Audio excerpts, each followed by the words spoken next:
Assalomu alaykum. Bugungi obzorimizda Yakkasaroy tumani Qushbegidan shunday kirib kelaverishinglarda 9-domda. Bu yoq tarafimizda Aziya Market. Uyimiz mana shu birinchi etaj, 80 kvadrat metr, 3 xona, brainstorming deyishyapti, yana kelishtirib berishadi.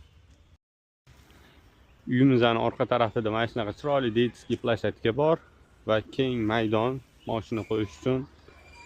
Va mana uyimiz o'zi birinchi etaj, orqa tarafdan ham kirishga qulay qilib qo'yishgan. Mashina bo'lsa, shunday kelib bemalol mana shu yerdan kirib chiqib yuraverasiz. Katta balkon ekan. Balkon tagida ham joy bor ekan, podoli bor ekan mana. Bismillah. Mana uyimizning ichkarisi. Bu koridor. Uyimiz 3 xona razdelniy. Kirishda o'ng qo'lda mana zal birinchi xonasi. Zalimizning bu yoq tarafdan ko'rinishi, kimga yana shunaqa xizmatlar kerak bo'lsa, profilli nomerga aloqaga chiqaveringlar. Koridordan ozgina yursak, chap qo'lda yana bitta xona. Bu tarafdan koridorning ko'rinishi keng.